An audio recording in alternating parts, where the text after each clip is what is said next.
महाराष्ट्र की उद्धव सरकार को सत्ता में आए 16 महीने हो गए। इन 16 महीनों में सरकार पर 16 दिशाओं से 1600 तीर चले हैं। विवादों के चक्रव्यूह में फंसे उद्धव के लिए सीएम की कुर्सी अब तक कांटों भरी रही है। गृह मंत्री अनिल देशमुख और पूर्व पुलिस कमिश्नर परमबीर सिंह का ताजा विवाद इसी कड़ी का एक हिस्सा है।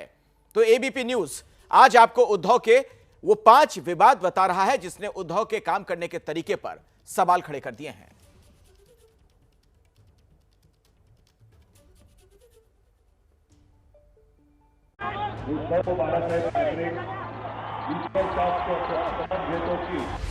नाटकीय घटनाक्रम के बीच आज से करीब 16 महीने पहले जब उद्धव ठाकरे ने महाराष्ट्र की कमान संभाली तो पूरी धमक के साथ,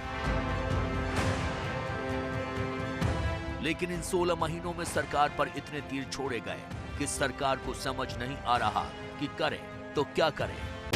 उद्धव के कार्यकाल के इन 5 बड़े विवादों ने उद्धव सरकार को कटघरे में लाकर खड़ा कर दिया है और सबसे बड़ा सवाल उठा है उनकी समझ और सरकार चलाने के तरीके पर। एंटीलिया, परमबीर सिंह और अनिल देशमुख। महाराष्ट्र के मुख्यमंत्री उद्धव ठाकरे को इन दिनों अपने सपनों में यही नाम सुनाई और यही छवि दिखाई दे रही होगी। दरअसल ये मामला आज जिस मोड़ पर आकर खड़ा है वहां से सरकार को मुंह चुरा पाना असंभव लगता है। उद्धव ठाकरे के राज में अब तक सबसे बड़ा विवाद शायद यही है।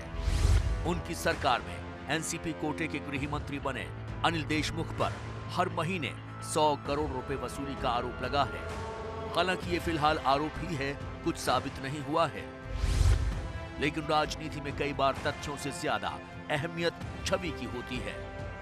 इस मामले में उद्धव ठाकरे के नेतृत्व पर भी देर सबेर सवाल उठ सकते हैं।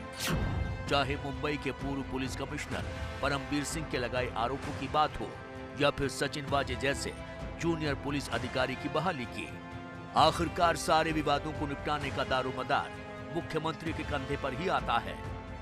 After getting information, I was told he was police sub-inspector.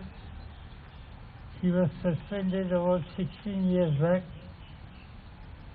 and recently he was reinstated in service. The decision to reinstate in service was neither taken by CM. जो उनके अख्तियार में नहीं भी आते, CIU के अख्तियार में नहीं भी आते, वो सारे केसेस उनको दिए गए बिना आशीर्वाद के। ये चीजें नहीं हो सकती। पोजीशन कहता है इसलिए अगर इस्तीफे लेते रहेंगे तो सबसे पहले केंद्र का आधा मंत्रिमंडल खाली हो जाएगा। ऐसा नहीं होता है। उद्धव ठाकरे ने बाला साहेब ठाकरे की विरासत संभालने का दावा तो खूब किया, लेकिन वो मराठी मानुष से कनेक्शन जोड़ने में अब तक नाकाम दिखे हैं। उद्धव ठाकरे को जब सरकार की जिम्मेदारी संभाले 5 महीने ही हुए थे, तब से लेकर आज तक राज्य में कोरोना संकट कभी पूरी तरह काबू में आता नहीं दिखा। चाहे कोरोना की पहली वेव हो या फिर अब दूसरी वेव, उद्धव ने महामारी से उपजे हालात को जमीन पर जाकर खुद टटोलने की सहमत नहीं उठाई।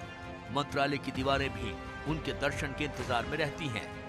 मैं देखूंगा, आते जाते हुए देखूंगा, मेरे जो लोग हैं उनसे बातचीत करूंगा। जिन लोगों को लॉकडाउन नहीं चाहिए वो मास्क पहनेंगे, जिन लोगों को मास्क लॉकडाउन चाहिए वो मास्क नहीं पहनेंगे। राज्यपाल भगत सिंह कोश्यारी और उद्धव ठाकरे के खटस भरे रिश्ते की कहानी सामने आती रही। जब उद्धव ठाकरे को विधान परिषद भेजने का प्रस्ताव लाया गया था तब उसमें राज्यपाल भगत सिंह कोश्यारी ने बहुत सारी मुश्किलें खड़ी की थी। सीएम बनने के 6 महीने के अंदर उद्धव को विधानसभा या विधान परिषद का सदस्य बनना था। पिछले साल जब कोरोना महामारी चल रही थी तब उद्धव सरकार ने कहा था कि विधान परिषद के चुनाव नहीं हो सकते हैं।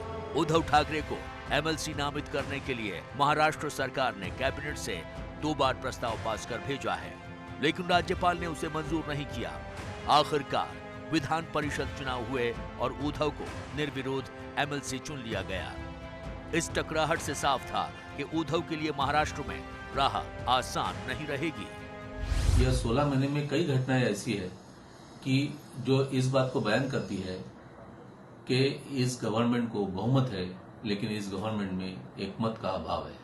बीजेपी ने उद्धव ठाकरे के नेतृत्व वाली महाविकास आघाड़ी की सरकार पर बीते 1.5 सालों में आरोपों की बरसात कर डाली। आरोप ये भी लगे कि मुख्यमंत्री उद्धव ठाकरे को महाराष्ट्र जैसे बड़े राज्यों को संभालने का तरीका और सलीका नहीं आता। उदाहरण के तौर पर सुशांत सिंह और कंगना का विवाद। उद्धव कभी आदित्य ठाकरे को लेकर निशाने पर आए तो कभी बिहार सरकार से टकराव को लेकर, कभी सीबीआई जांच से बचने पर बगले झांकते दिखे तो कभी विपक्ष के गंभीर आरोपों की झड़ी को संभालते। किसी के ऊपर अन्याय होता है तो ये ठाकरे जी की सरकार है, ठाकरे सरकार, वो पूरी कोशिश करेगी कि उनको न्याय मिलना चाहिए। कंगना मामले में भी सरकार को खासी किरकिरी का सामना करना पड़ा। बॉलीवुड अभिनेत्री कंगना रनौत और महाराष्ट्र सरकार पर आरोप प्रत्यारोप की बौछारों के बीच से बुलडोजर निकला और कंगना के कथित अवैध निर्माण पर बरस गया। बॉम्बे हाईकोर्ट को कहना पड़ा कि किसी नागरिक के गैर जिम्मेदाराना बयान के चलते सरकार ऐसे दुर्भावनापूर्ण कदम नहीं उठा सकती है। जनता की याददाश्त भले ही छोटी हो, लेकिन जब सरकार की उंगली दबी हो तब विपक्ष दरवाजा पूरी तरह भींचने में कोई रियायत नहीं बरतता। कुछ ऐसा ही नजर आया जब टिकटॉक स्टार की खुदकुशी के मामले में लेकर विवादों में घिरे महाराष्ट्र के वन मंत्री संजय राठौड़ को उनकी कुर्सी तक गंवानी पड़ी थी। उद्धव के लिए वन मंत्री संजय राठौड़ का इस्तीफा बड़ी किरकिरी साबित हुआ। ये उनकी सरकार के किसी मंत्री का पहला इस्तीफा था। टिकटॉक स्टार की आत्महत्या केस में नाम आने के विपक्ष ने उद्धव से काफी सवाल पूछे थे। उद्धव को दबाव में आकर राठौड़ का इस्तीफा लेना पड़ा। महज 16 महीनों की सरकार में उद्धव ठाकरे सरकार ने कम से कम एक उपलब्धि तो अपने नाम कर ही ली है, और वो है बिना विवादों के 1 महीने का समय भी बीतने ना देना। यह है वो उपलब्धि। हालांकि इस पर उन्हें कोई गर्व तो नहीं होगा, लेकिन जिस तरीके से गृह मंत्री अनिल देशमुख और मुख्यमंत्री उद्धव ठाकरे सरकार पर गोले बरस रहे हैं, उसे देखते हुए ये ताज्जुब नहीं होगा कि आने वाले समय में सरकारी कुर्सी की टांगे लड़खड़ाती हुई टूटती दिखे। एबीपी न्यूज आपको रखे आगे।